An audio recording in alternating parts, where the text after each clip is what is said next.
Porque tá me escutando? Estou Houve escutando. a interrupção da primeira 1 hora. No Instagram só é 1 hora. Aí Sim. interrompe, a gente gravou já gravei, já disponibilizei no Instagram do Cordeirinho Cordeirito. Agora a gente vai para a segunda parte da live, né? Bom, eu, E para a gente encerrar mais tarde. eu vou Mas descer esse. continue falando sobre o abate clandestino informal. Não, vamos seguir esse tema aí, mas deixa eu só fazer uma ponderação. Tá. Eu acho que apesar da gente ter poucos participantes, tá? Nós estamos tendo um bate-papo importantíssimo. Muito importante. Eu Tá? considero, não desmerecendo as outras lives, mas nós temos uma conversa muito importante, muito estratégica, entendeu? Que serve para o Sul, serve para o Brasil. Inclusive o Márcio lhe conhece melhor do que eu e já tinha previsto esse nível de bate-papo. Não, o Márcio é um grande amigo, é um grande ovinocultor, é um cara que está fazendo um trabalho excepcional fora do Rio Grande do Sul, né, com o desenvolvimento da ovinocultura, levando conhecimento, trabalhando na comercialização. Então, a gente tem que dar parabéns para as pessoas que fazem esse trabalho diferenciado, né? Ele é meu diretor para assuntos de investigação relacionado à região sul do Brasil, porque sabe de tudo da região sul e Tá até do certo. Uruguai. Tá certo. Não, vamos corrigir a nossa nomenclatura ali, vamos chamar realmente de abate informal, né?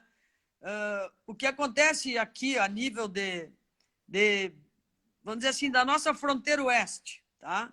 Ainda existe aquele produtor que abate na sua casa e vende para fulano, beltrano, ciclano na cidade e este abate não é contabilizado. Tá? E isso existe. Infelizmente existe. Mas isso afeta o mercado frigorífico, o processador ou não? Eu não sei se ele chega a afetar o mercado, tá? Porque ele não tem um volume que possa afetar o mercado. Ele não chega a ter esse volume. Mas ele distorce preço no mercado? Ele distorce preço porque ele vende o preço acima do que o frigorífico compraria dele. Entende? E é por isso que ele não vende para o frigorífico. Então ele prefere direto para não vender para o frigorífico, porque ele consegue abater na casa dele e ter um valor de remuneração mais alto. Muitos vendem até no preço da carcaça e não no preço do quilo vivo. Muitos vendem.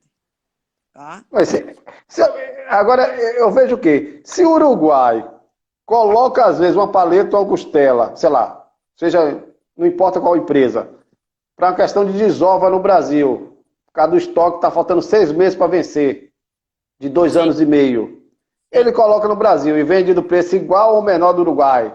Tenho suspeita disso, não estou confirmando, mas tenho suspeita, em determinadas épocas. Se eles vendem igual ou mais barato aqui no Brasil, principalmente em São Paulo, né?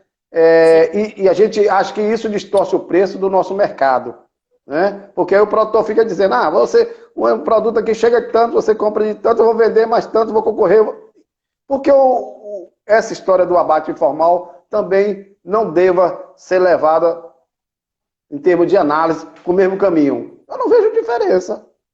Entendeu? Ele pode evitar gerar. Pode ser que aí no Rio Grande do Sul, né? Rio Grande do Sul é um estado, não é um país, né? Não represente muito em termos de mercado nacional. Porque quem tem CISB ou tem CIF vende para outros estados e se vira.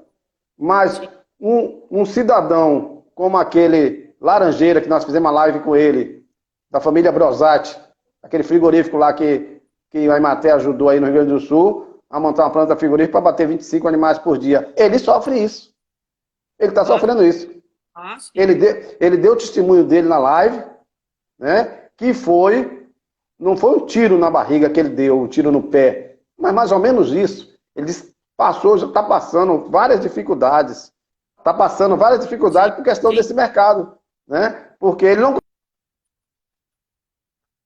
consegue, por exemplo, ele tem um frigorífico, ele não consegue vender na cidade dele, que é a cidadezinha pequena, sei lá, de 80 mil habitantes ou menos. Ele não consegue vender porque o outro cara está lá e vende. Ele tem que sair para vender para outro município. Agora, como é que ele vende para outro município se ele só tem sim? Sim. Não tem Ele não como. pode. Aí ele vira um clandestino oficial. Porque eu falei para ele, você bota seus cortes tudo bonitinho, bota aí e vai lá vender. Qual é a cidade próxima dele lá, Grandes, que eu vi, que eu orientei ele, são cidades de 200 mil habitantes. Vamos Sim, esquecer o nome da cidade. Ele tem custo de abate, ele tem custo operacional, ele tem custo da planta, e o outro entra ali e vende mais barato do que ele, sem custo nenhum. Pois é. Entendeu? Mesmo ele tendo um custo reduzido, por ser uma planta de 25 animais por semana ou 50 animais por semana, mas tem custo e tem inspeção. Enfim, isso é outra coisa que a associação vai discutir muito no futuro, mas de maneira não excluir ninguém desse... Conscientização de produtor.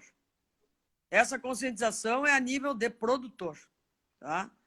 E aí é que nós precisamos. Aqueles produtores que são engajados com a cadeia produtiva e comercial, eles não vão fazer isso.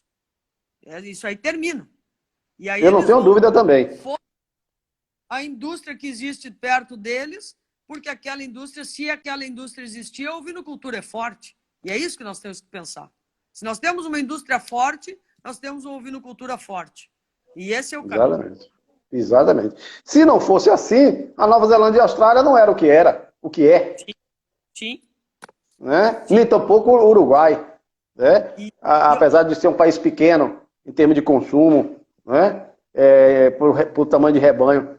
O fato é que a indústria, ela pode alavancar na medida... Basta até lei hoje existe no Brasil, né? Agradeço o deputado federal aí, Afonso Ram, uma lei de incentivo nacional. A gente está tentando fazer uma live com ele para a gente ver de que maneira a gente pode dar, digamos assim, completou um ano agora em julho, a lei, né, que não é mais projeto de lei, como essa lei de fato pode, na prática, pode ajudar os agentes da cadeia produtiva. Né? A gente precisa, existe um instrumento legal no país hoje, com força de lei, para fazer um Ministério da Agricultura, um Ministério da Saúde, qualquer ministério, qualquer pasta, que algum projeto possa chegar a essa pasta, possa atingir essa pasta para ser executado. Então a gente quer aproveitar o Brasil tem aquela história, né? Tem leis, mas as leis na prática não funcionam. Mas a nossa nós vamos correr atrás. Nós vamos correr atrás. Essa lei de incentivo ao vino-capinocultura no Brasil, a gente vai correr atrás. Né? Basta a gente ter força e a gente sabe que se a indústria estiver toda unida no Brasil, mesmo sendo pequena, média, a gente vai ter força dentro do Ministério, a gente vai ter força junto com os deputados, a gente vai ter força isso. Entendeu? Porque existe a ARCO e existe a BCC. Agora vai existir a Abreaco. Né? Ou seja, no a porteira até o consumidor, nós vamos estar estruturados, nós vamos correr atrás. Vai ser uma luta, vai ser um tempo, mas vamos dar passo por passo para chegar lá. E eu acho que esse movimento, e foi até bom que esse movimento nosso, ao longo desse 1 ano e 6 meses, e principalmente da pandemia para cá, ele se fortificou, fortaleceu mais, né, de março para cá, está começando assim nos bastidores, através de um grupo de WhatsApp, né? Mas que já temos estatuto, já temos tudo, já estamos agora para a parte do momento de relação institucional com os órgãos brasileiros e da formalização da própria associação, até a diretoria já temos os diretores, vamos só talvez mudar algum outro, que talvez algum outro não vai ficar, por questões pessoais, né? Mas já temos até a diretoria. Então, a nossa parte interna, a gente está fazendo, está levando esse barco devagarzinho, né? Porque, é como você disse, se tivermos uma indústria forte, teremos produtores fortes. Não tenho dúvida disso. Né? Voltando a nossa... Não, eu acredito. Eu acho que tem que ser por aí. Tem muitas coisas, Adriana, para a gente conversar, que não vai dar tempo. Né? Vamos, depois de outro momento, dentro da própria Breaco, ou outra live, a depender dessa persistência dessa pandemia, mas vamos continuar com as lives, mesmo sem pandemia, né? Mas eu acho que as lives vieram para ficar, se o senhor me permite dar essa parte. Porque não tem nem dúvida. É um instrumento de comunicação e uma maneira que as pessoas têm de ficar informadas e de uma maneira simples, né? Que está ao acesso de todo mundo hoje. Eu acredito que as lives vieram para ficar. E quando a gente lançou essas lives da Abreaco, o maior propósito e o maior objetivo nosso, que ultrapassou esse objetivo, foi de fazer com que nos conhecermos. Ou seja, nós temos na associação vários frigoríficos, vários proprietários, mas eles não se conhecem, não sabem quem é quem, o que faz, onde está, onde foi. Eu digo, a live vai ser o momento. A live é o momento de a gente conhecer onde é que está, o que é que está fazendo, qual é a marca dele, o que é que ele faz, enfim. E realmente ela ultrapassou isso, as dimensões, porque na medida eu tiro pelo meu Instagram, né? O meu Instagram cresceu em mais de 700 pessoas do setor, diga-se de passagem, do setor, do nosso agronegócio no Brasil, né? De vários segmentos, até produtores, porque começou a assistir a live e começou a ser interessante. Então, mas meu objetivo inicial era disponibilizar essa live para nós membros do grupo, que são mais ou menos 60, e desses 60, 40 são donos de frigorífico, digamos assim. O dono, o ex-donos, né? Porque é outro problema que nós temos aqui no Nordeste, né? Nós temos algumas plantas frigoríficas fechadas, né? Fechada, não por falta de matéria-prima, mas por questão de sustentabilidade econômica em relação ao mercado. Né? E eu sempre disse isso para mim, eu já fui dono de frigorífico durante 3, 4 anos e vi a dificuldade, tudo ocasionado, grande parte, pelo abate clandestino. Né? Mas não só foi isso, digamos assim, o grande motivo para essas plantas estar fechando. Tem outros motivos, mas esse eu digo que corresponde no mínimo 40% a 50% da causa de um frigorífico fechar e não pagar as contas não baterem. Né? É claro que nós estamos vivendo de maneira rápida e veloz o crescimento das tecnologias, das formas de comunicação no mundo. No Brasil não é diferente. Por quê? O que era em 2005 não é mais em 2010, e o que é em 2010 não está sendo hoje diferente. Concordo. Né? Então, isso que a pessoa que não estiver conectada, não estiver antenada, como diz o outro, ela vai deixar, vai ficar vendo navios. Ela fica para né? Fica para trás. Então, é por isso que a gente tem que tentar acompanhar e essas ações coletivas, né, que fazem com que a gente chegue mais rápido de forma coletiva, né, esses novos, e ter acesso a essas novas tecnologias e essas novas comunicações que estão dando no mercado. Né? Então, eu acho que a nossa associação ela tem esse pressuposto, essa vontade, né? E aliado a uma coisa que eu acho que é o seguinte, me parece que em todo lugar é assim, é a paixão. Parece que o ovinocultor, o caprinocultor, tem mais paixão do que os outros, parece. Porque são teimosos, corre atrás, vai atrás, toma na cabeça, levanta, sai, volta ao mercado. Né? E eu tenho percebido que parece que os caprino-ovinocultores são bem teimosos. Né? Não, então é paixão. Eu colaborando com essa sua colocação aí, o que eu posso lhe dizer é assim, ó, aqui a geração nova está entrando muito na ovinocultura. Está havendo uma renovação de ovinocultores. E essa renovação dentro de famílias tradicionais. Então, famílias tradicionais hoje, onde o avô era ovinocultor, o pai foi para a agricultura e o neto agora está voltando à ovinocultura. Então, isso é uma satisfação que a gente vê, porque o senhor sabe que a agricultura seduz, né? Porque a agricultura é uma maneira de gerar rápida, com mais velocidade num curto espaço de tempo, né? E agora a ovinocultura está trazendo o jovem para o campo de novo. E aquele jovem que está voltando para o campo está sendo ovinocultor. Então isso nos dá uma grande satisfação, né? De vermos isso acontecer. Tá? E é uma renovação de ovinocultores. Tá? E esses jovens também com outra velocidade de interesses, velocidade, exatamente como a gente está conversando aqui, eles se informam, eles têm acesso a todas as mídias, eles estão o dia inteiro movimentando, e isso está sendo uma grande satisfação. Outro aspecto que eu é assim, ó, nós tínhamos perdido muita cultura da nossa mão de obra. Né? A nossa mão de obra rural perdeu a cultura da ovinocultura. Porém, hoje o que a gente vê são os próprios proprietários trabalhando com ovinocultura.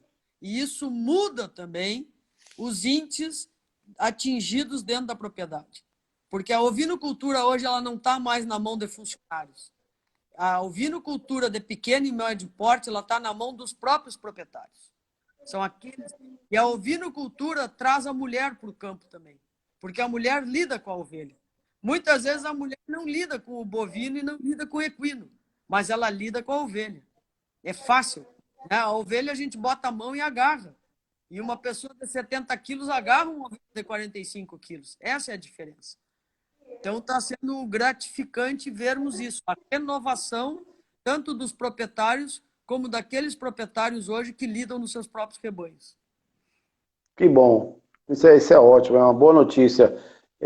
Inclusive, eu assisti uma live ontem com 3 pessoas, não sei se o Canal Rural produziu, e a gente observa que essas mídias, essas novas formas de comunicação, de acesso à comunicação, está trazendo os jovens para a área rural, porque essas mídias estão entrando na área rural.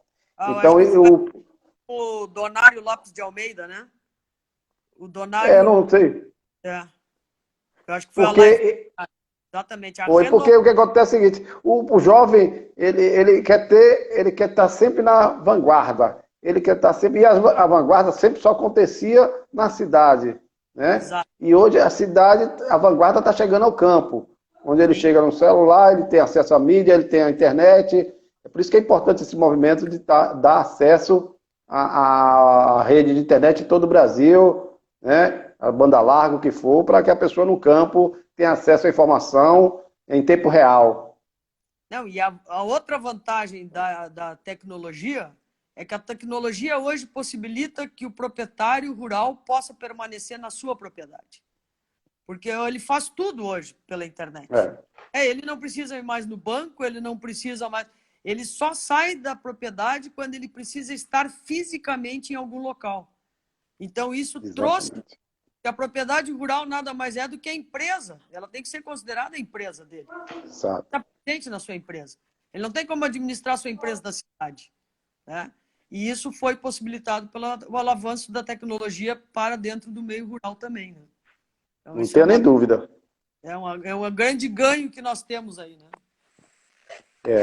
E o meu desejo amanhã é que nós da associação, independente dos dados governamentais, mas também com os órgãos estaduais, que a gente possa ser uma MLA australiana, né? Ou seja, que a gente tem tempo real. Eu mesmo tenho aqui no meu aplicativo no celular, eu sei em tempo real o que aconteceu há uma semana lá na Austrália de abates, o que abateu, o que foi que a pandemia causou, o próprio celular, eu sei falar um pouco inglês, porque eu já morei nos Estados Unidos como estudante, mas mesmo assim o próprio aplicativo já traduz em português, então ele já me diz quanto abateram, se caiu o abate em relação ao mês passado ou em relação ao os 12 meses passados, né? Então isso é importante, essas informações de tempo real, para poder a gente definir políticas privadas a nível de frigorífico, a nível de produção e tudo mais, né?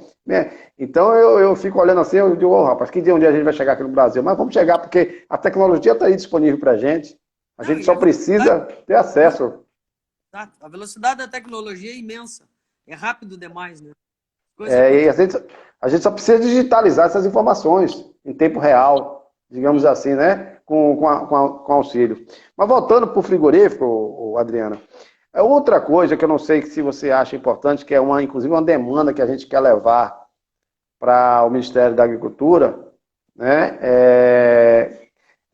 Nossa, que é o quê? A questão no Brasil da tipificação de carcaça e tipificação de cortes. A gente observa que existe um carnaval de cortes no Brasil, de ovinos. Tudo bem que é porque é o início. Se você for olhar mesmo, essa questão de cortes é esse século. Começou esse século no Brasil, praticamente. Né? A questão de cortes, de todo mundo saber todos os cortes possíveis, imaginário e tal. Mas cada um, de repente, existe uma noção, mas a gente tem que ter o corte para que a pessoa... Até porque não tem uma concorrência desleal entre frigoríficos e também não... Em vez de informar o consumidor, desinforme mais do que informe. Aí o consumidor, eu também tenho uma loja de varejo, observo no dia a dia na minha loja de varejo, consumidor, quando a pessoa vai comprar na minha loja, quando eu estou lá, eu tenho que dar uma aula à pessoa, o consumidor, ele sair informado do que é que ele está levando. Deixa eu tocar num ponto importante importante, que eu acho que sem querer, nós falamos lá no início sobre a evolução desses pesos de carcaça, né? Quando a gente comentou lá que antigamente a Frango Sul comprava animais de peso vivo até 25 quilos, depois passou para um Erval Premium aí entre 13 e 18 quilos de carcaça. Hoje as carcaças dos borregos até 2 dentes são entre 20 e 22 quilos, tá? Então, eu acho que para a gente chegar nessa tipificação, o mais importante é fazer uma pesquisa a nível de consumidor. O que o consumidor quer? Porque qual é a grande preocupação também? Aquela dona de casa que vai botar, né, um quarto de cordeiro no forno, qual é o tamanho do forno dela? Esse quarto de cordeiro tem que ter quantos quilos? Ele tem que ter 3 quilos, 3,5 quilos? Se for um quarto de cordeiro de 5 quilos, cabe no forno daquela pessoa. Né? Então, e eu acho que para a gente fazer essa tipificação, ela tem que vir do consumidor para o produtor. E aí entra mais uma vez aquilo que eu falo, o produtor tem que estar integrado com a indústria, porque quem tem que dar essa informação para o produtor é a indústria. Que ela recebeu lá na ponta. Vezes, borregos dessa parte mais ao norte aqui do Rio Grande do Sul, onde se produz muita comida no inverno, e o senhor chegar para carregar um borrego dente de leite para 2 dentes com 55, 60 quilos de peso vivo, e o frigorífico refugar esse animal. Porque esse animal tem um tamanho de peça que para ele não tem mercado depois.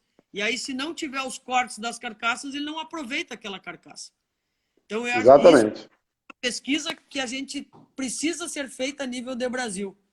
Porque o Ministério da Agricultura tem um sistema nacional de tipificação de carcaça da década de 70, 80, salvo engano. Está ultrapassado, né? É o vigente para os dias de hoje?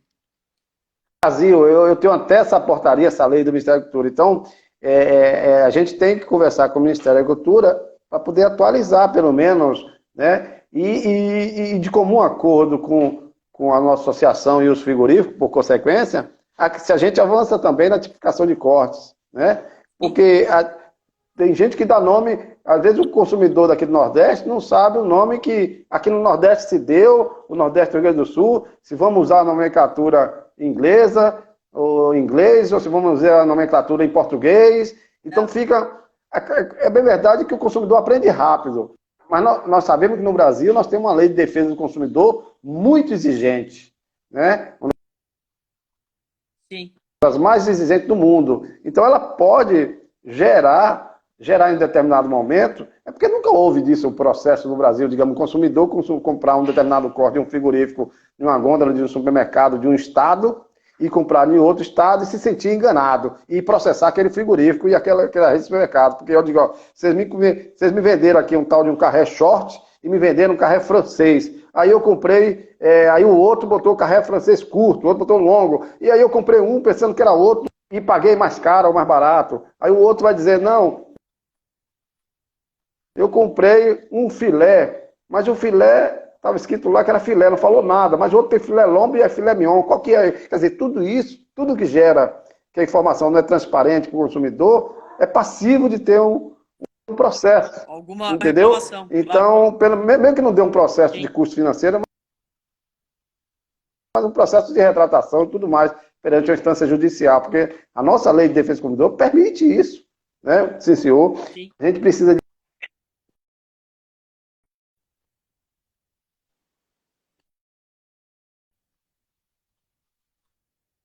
e deixar isso muito transparente. Vamos seguir uma nomenclatura tudo em nome português, então vamos chamar de carré francês longo e carré francês curto, ou vamos chamar de isso, ou vamos deixar que cada frigorífico faça isso, porque inclusive, segundo me informaram, até a questão da validade hoje dos produtos ficou a critério do empresário, né? Ou seja, se o empresário quiser botar 12 meses de validade, bota, se quiser botar 18, bota, se quiser botar 24 meses, bota, se quiser botar 36 meses, bota, de validade do produto congelado. Né? Agora, ele é passivo do Código Civil brasileiro e é passivo do Código de Defesa do Consumidor. Qualquer tipo de fraude que ele faça aí, ou para prejudicar a nível de saúde ao consumidor, como de querer enganar o consumidor. Entendeu? Então, segundo eu soube, que a maioria dos frigoríficos, talvez botando só 12 meses de validade. Né? A maioria dos frigoríficos eu conheço aqui no Brasil. Mas hoje a gente pode fazer a mesma coisa que o Uruguai vem fazendo, tranquilamente, né? A gente sabe que o Uruguai faz por uma questão estratégica de comercialização, né? Mas, por exemplo, eu vi frigoríficos aqui, por exemplo, aqui na Bahia mesmo, eu recebi produtos que ele tinha 12 meses de validade, mas produto que foi produzido de dezembro, ou outubro do ano passado. Com essa pandemia ficou 4 meses, quer dizer, não ficou 4 meses parado, mas teoricamente o estoque ficou mais tempo armazenado e o consumidor daqui a pouco ele achar que a mercadoria está próxima de vencer. E não é bem assim, é uma questão só de validade. Então essas coisas também a gente tem que trabalhar, né? Para poder a gente estar de igualdade com... Mas eu já soube que isso é passivo, qualquer um pode colocar a validade.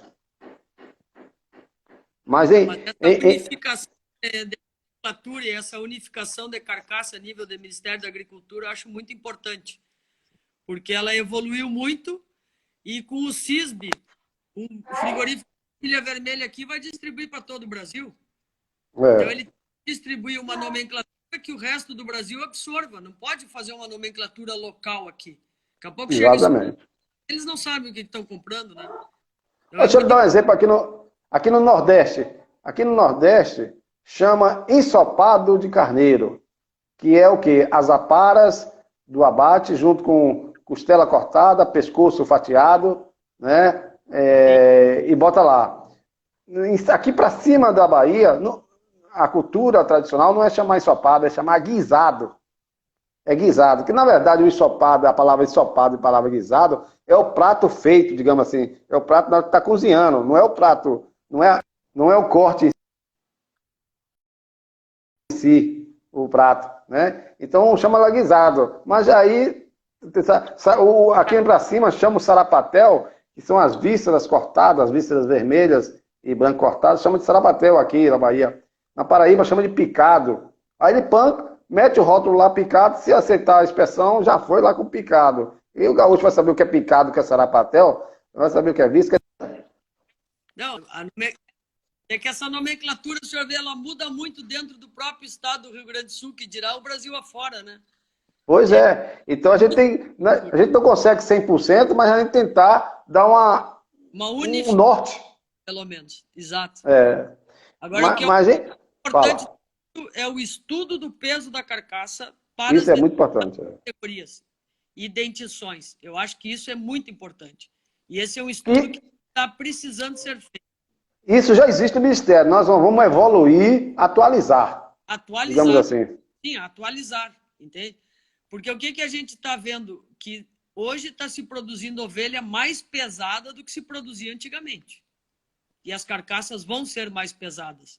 Será que o mercado absorve essas carcaças? Essa é a pergunta que, para mim, fica no ar.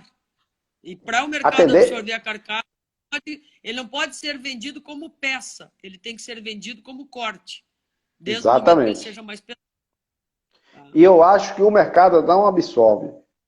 Pelo seguinte, é muito simples.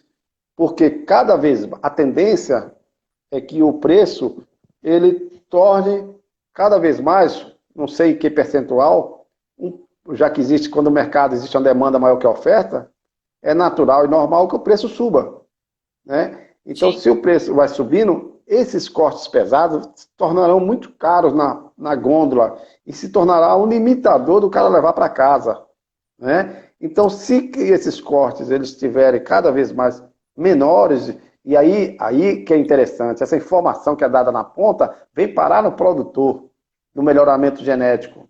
Na medida que o produtor vai querer fazer animais baixos, porque animais baixos dão animais pesados, perdis menores, paletas menores, né? E aí isso distribui no corpo todo com uma carcaça. Então essa informação ela tem que ser trazida lá da ponta do mercado consumidor e vai parar cá no melhoramento genético. Ela para dentro da porteira na seleção. Exatamente. Não tem jeito. Então, daí é importante essa questão que nós vamos discutir lá. Inclusive, nós já estamos fazendo já algumas incursões com o pessoal da CNA e do Ministério da Agricultura, porque a gente sabe que existe uma comissão lá dentro do Ministério da Agricultura. Né? Não quero entrar no mérito do nível das discussões, ou das pautas e das agendas.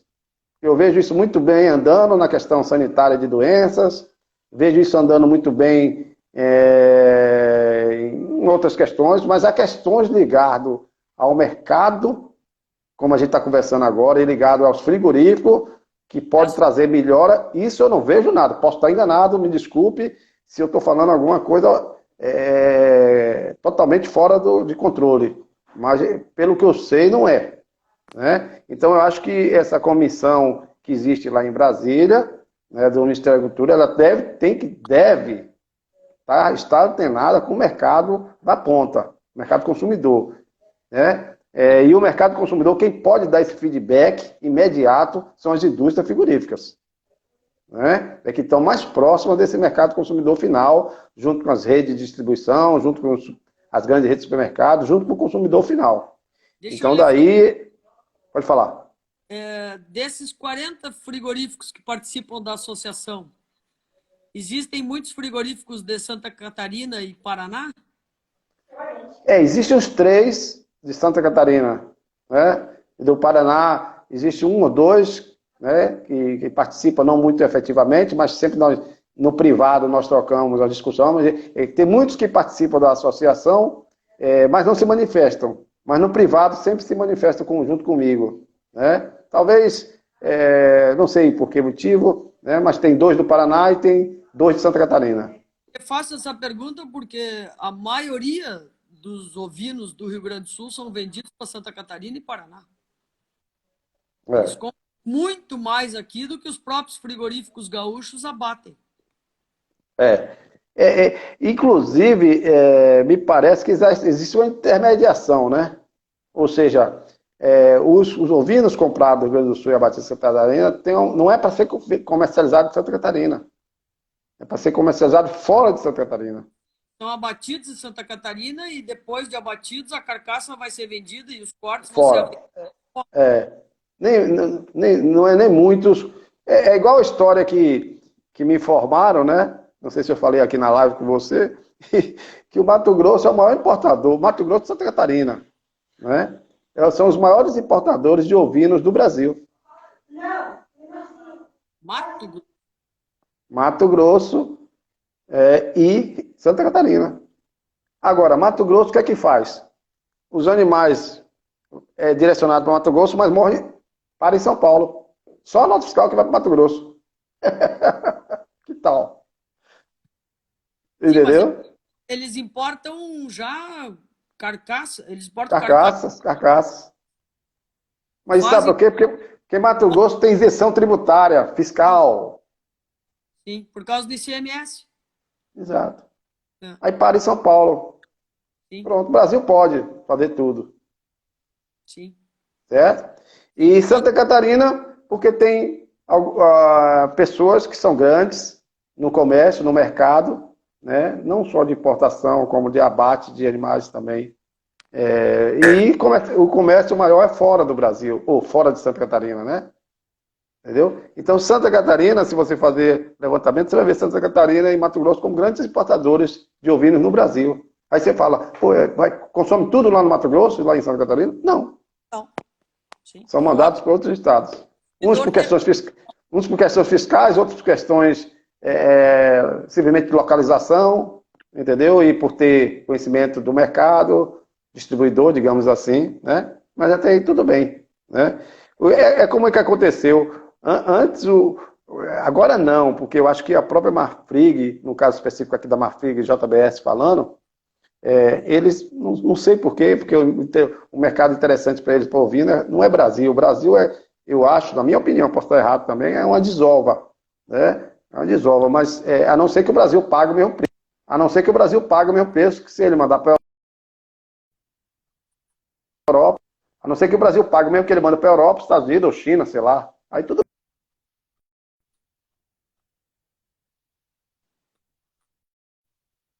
chique, digamos assim, do Centro-Sul.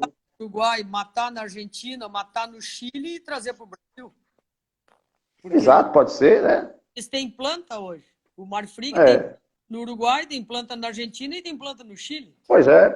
Mas o grande problema o que eu ia falar, que o mais importante do que eles têm são as plantas lá. O mais importante que eles têm é a logística e o conhecimento do mercado brasileiro. Não por causa dos ovinos, mas por causa da bovinocultura. Como eles são fortes bovinos, não custa nada eles de repente estar lá estocados por algum motivo ou outro, estão lá com algumas toneladas de paleta de costela, e dar um startzinho para o diretor comercial e dizer, olha, estamos com paleta aqui, faltando só 6 meses de validade. Tem que jogar e tem que sair tudo do mercado. Força essa equipe de vendas a vender tudo isso em São Paulo, Brasília, no Brasil. Tem que desovar tudo, senão a gente vai ficar com período de validade. Aí pronto, joga nas grandes churrascarias, nas grandes redes de supermercado, acaba tudo rapidinho. Aí na outra semana, no outro mês, eles não têm mais nada. Que é o que acontece no mercado, ou seja, eles não conseguem ter uma regularidade legal com o cliente porta a porta no Brasil, como tem as pequenas e médias plantas frigoríficas aqui do Brasil, que está todo dia ali de junto, oferecendo e tal, pá, entendeu? Então eles ofertam talvez porque um produto ou outro armazenou demais, estocou demais, né? E o mercado não absorveu, outros mercados não absorveram. Então vamos jogar o Brasil é Mercosul, tudo é a mesma coisa, é como se fosse um estado vizinho, manda para lá, baixa o preço, temos logística, temos vendedor, porque somos de lá mesmo, e joga e sai tudo rapidinho. Aí com 30 dias, as 1.000 toneladas lá já foi tudo embora, já jogou, com preço barato. Só que isso, às vezes, é que eu falo, distorce os nossos preços. E aí a gente fica fora 1, 2, 3, 4 semanas do mercado, né? E isso é dumping. Se isso é verdade, o nome da palavra é dumping. E dumping é proibido no Brasil. Então, se é proibido, a gente tem que investigar isso direito, né? Mesmo não sendo uma pontinha de areia que não atua, porque eu sempre digo que o abate informal clandestino prejudica mais do que o Uruguai. Entendeu? Nesse sentido. Quilômetros de distância em relação à importação do Uruguai. O abate clandestino informal. Né? Mas, de qualquer maneira, nós temos que cuidar do mercado como um todo. A gente não pode, né? Então, a gente tem esses probleminhas, mas não é problema. O nosso problema maior hoje é a relação entre produtor e nossas plantas frigoríficas, né? É deixar eles mais conectados, interligados, saber que um precisa do outro, não vive um sem o outro, entendeu? E a gente precisa ter matéria-prima disponível, em qualidade, o ano todo, remunerar bem o produtor, a nível de... Exatamente. Entendeu? Então a gente precisa. Só que os frigoríficos não podem fazer isso sozinho. Os frigoríficos do Brasil são pequenos e médios frigoríficos. A gente precisa do poder público. Né? A gente precisa do Ministério da Agricultura, a gente precisa dessa lei de incentivo nacional estando na prática funcionando e viabilizando. A gente precisa do Senar, a gente precisa do Sebrae, a gente precisa de todo mundo junto. Aí eu sei que a coisa anda.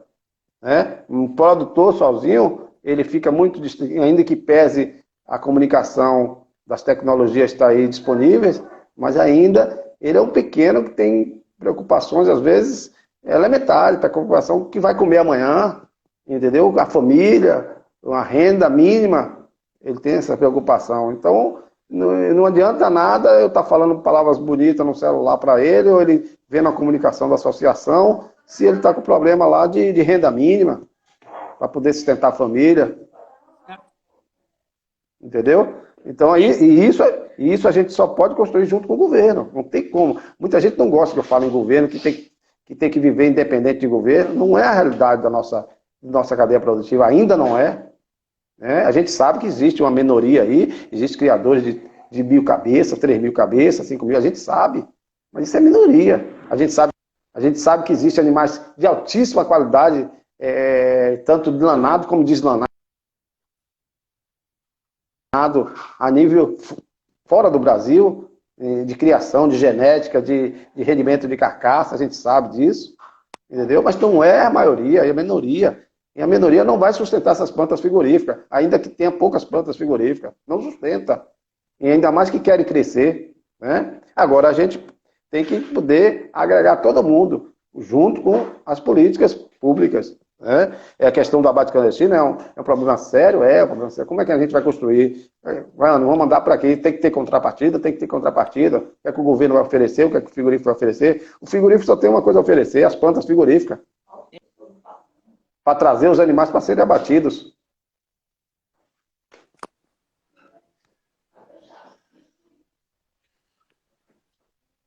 Fugiu um pouco o som. Está fugindo, travou aí, não sei se foi o seu. Aí voltou. Oi, está reconectando. Já reconectei o meu. Isso. É o que eu disse, o frigorífico oferece preço e liquidez e manutenção de preço. O mais importante do frigorífico é ter manutenção de preço. Esses picos e depois lá para baixo o preço, isso é muito ruim para a cadeia. Então, esses contratos futuros que o senhor mencionou antes, isso aí seria muito importante se o frigorífico tivesse um lastro do sistema financeiro da manutenção de preço. Isso seria muito. A gente não manda em mercado, né? A avicultura. É importante. A avicultura, que é a avicultura, com os gigantes do mundo que estão no Brasil, que outrora foram pequenos, na década de 70 e 80, né? Que hoje são gigantes no mundo. Eles usam e eles têm esses instrumentos, ou seja, se você quiser, tem linha de crédito no BNDES, né? Para que os frigoríficos, as Perdigão da vida, e a JBS, BR Foods e Marfrig, sei lá, que eles possam ter acesso para financiar o produtor, ter um galpão e iniciar uma produção. Apenas ele entra com aval. Porque são grandes, eles podem entrar com aval. Né? E ele sabe que o produtor ali vai guardar o pinto para ele. Né? Porque a tecnologia do pinto, ele não abre mão, né? De colocar o pinto. Porque é o pinto lá que vai gerar o frango naquele período de dias, com aquele período de quilos, junto com a nutrição. Mas nós não somos frangos, nessa rapidez, essa tecnologia, mas podemos usar e podemos sugerir instrumentos de comercialização, de relação entre produtor e frigorífico, que se adequem à nossa realidade. E eu acho que essa história de encontrar... Até porque os bancos de fomento, como existe o BNDES, aqui no Nordeste existe o BNB, eles já têm instrumentos parecidos. Só que eles dão dinheiro sem estar interligado, sem estar conectado. Entendeu? Então, o dinheiro já existe. Esses projetos, muitas vezes, elas não estão dentro da realidade, da necessidade. E os projetos chegam nos bancos sem estar conectados com a realidade. E aí é que a gente precisa de grandes lideranças. Nós precisamos de mais lideranças na nossa cadeia comercial, na nossa cadeia da agricultura. Mas é isso aí, né? A gente vai provocando e as lideranças vão surgindo. Né? Na hora que passa a entender o discurso, passa a entender a filosofia, passa a entender as necessidades, as demandas, e aí vai dizer, olha, o caminho é por aí, não tem outra forma, temos que fortalecer essas demandas, temos que fortalecer esses encaminhamentos. O que a gente vê hoje é a força do local, né? Acho que tudo é um município. E aí eu posso lhe afirmar aqui do Coxilha Vermelha. O Coxilha Vermelha sendo hoje um frigorífico local, ele é no produtor. E ele está tendo rentabilidade com a propriedade, ele permanece. E isso tem que ser regional. Nós temos que estar grande a nível de Brasil, mas a gente tem que ser eficiente a nível de região. Tem tudo. Exatamente. Adriana, estamos chegando os finalmente da nossa live. Então, está travando de vez em quando. Nós estamos chegando finalmente da nossa live. Eu gostaria que você ficasse à vontade para fazer suas considerações.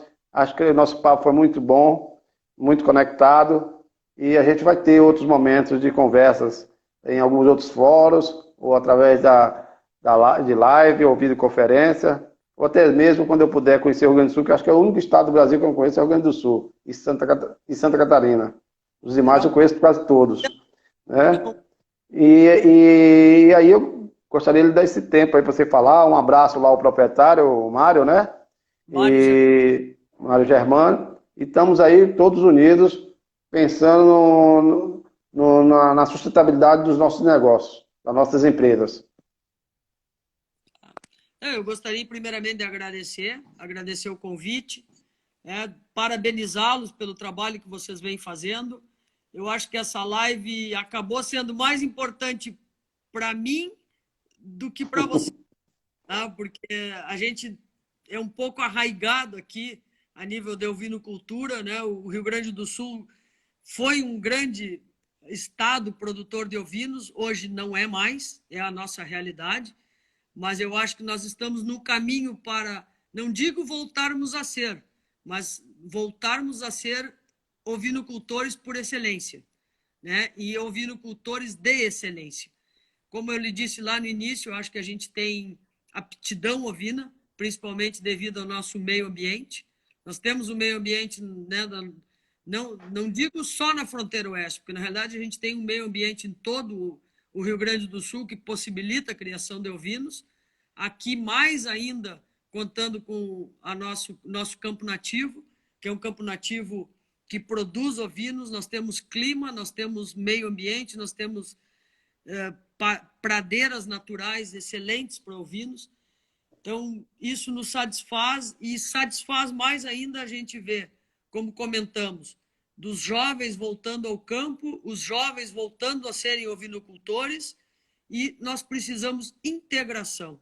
Acho que a palavra é essa, né? Para a gente ter sustentabilidade nos nossos negócios, nós temos que ter a cadeia integrada. Sem integração, não adianta. Pode viver dentro da porteira para dentro. O produtor hoje ele tem um grande desafio.